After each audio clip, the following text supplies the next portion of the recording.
this seizure of the nominally flagged Russian vessel indicates that Trump doesn't care a hoot about what Putin thinks. To find out more about the operation to seize control of 2 oil tankers and bring them under control, the Ministry of Defence has confirmed that the UK military supported the US operation to seize an oil tanker. Both air surveillance by the RAF and a Navy ship were involved in boarding the Marinera tanker, which was flying under a Russian flag. Earlier this evening, Defence Secretary John Healey gave more detail on the tanker that was intercepted in the Commons, explaining why the UK supported the US for the operation. It reflagged 5 times in the last 5 years and was falsely flying the Guyana ensign when it was intercepted by the US.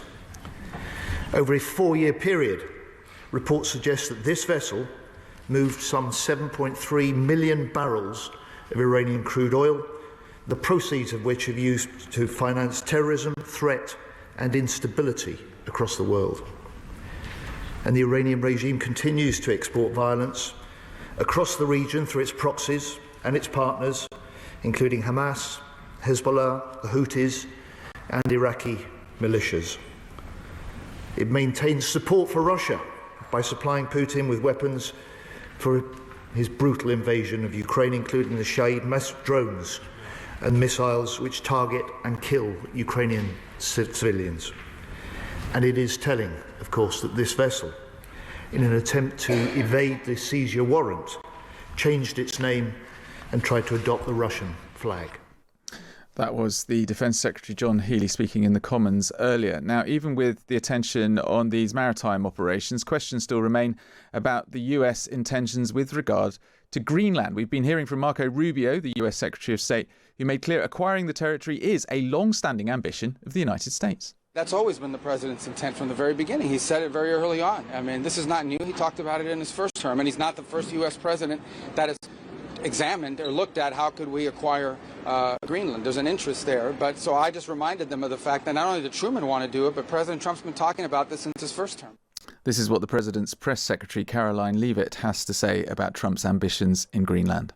I know that past presidents and past leaders have often ruled things out. They've often been very open about ruling things in and basically broadcasting their foreign policy strategy to the rest of the world, not just to our allies, but most egregiously to our adversaries. That's not something this president does. All options are always on the table for President Trump as he examines what's in the best interests of the United States.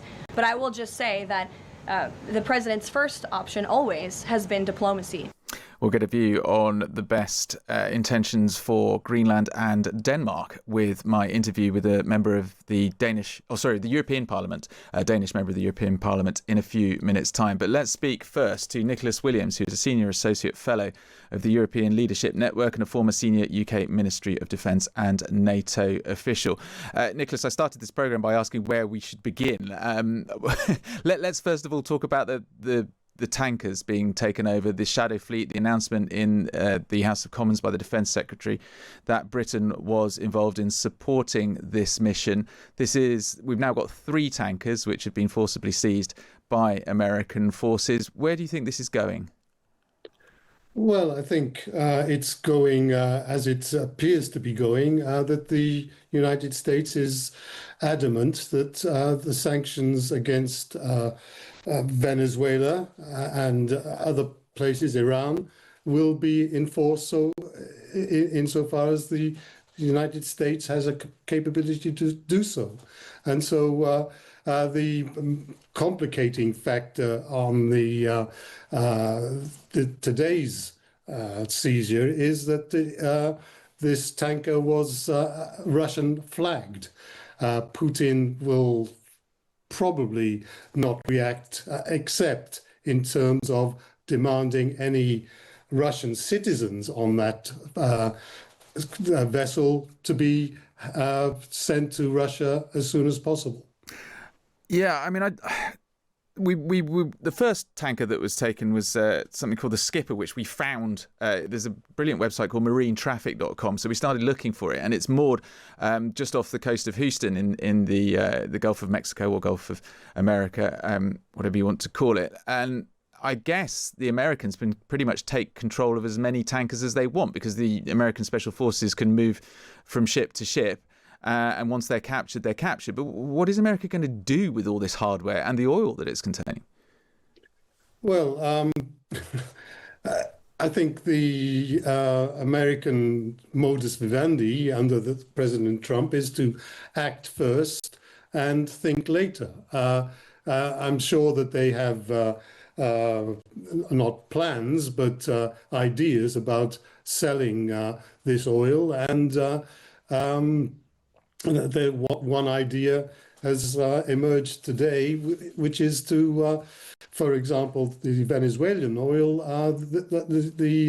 there will be a fund managed by the Americans who will channel the profits from the sale of these oil assets, Venezuelan oil assets, to what the Americans consider to be useful projects in Venezuela. So they have ideas. I don't think it's a fully thought through plan, though. And one area that does need a fully thought through plan, which is what yesterday's discussions in Europe were all about, is Ukraine. There is more detail in the Times tomorrow about boots on the ground in Ukraine, British boots on the ground in Ukraine. Sir Keir Starmer said in Parliament today there has to be a ceasefire before anything like that can happen, and serious security guarantees. But you heard John Healey earlier saying that he wanted to see 2026 as being the year in which this conflict ends. Is that realistic? And if so, what do you think has to happen before it can? Well, I think it's realistic that this conflict can end in 2026. But it demands that, or requires that the Russians either take their remaining territorial objectives, or that the President Trump puts real pressure on the Russians to accept his ceasefire proposals.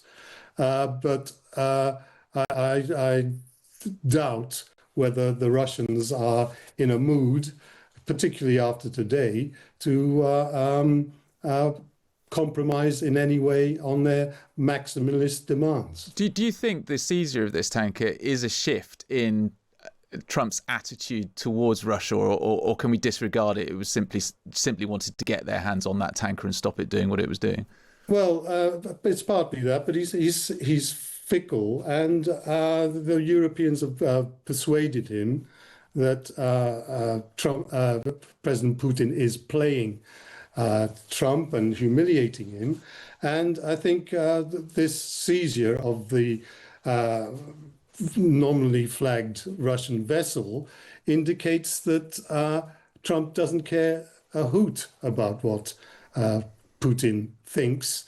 And so Putin will think, I don't want to live in a world and I don't want to sign a ceasefire in which the United States doesn't give a hoot about what I think.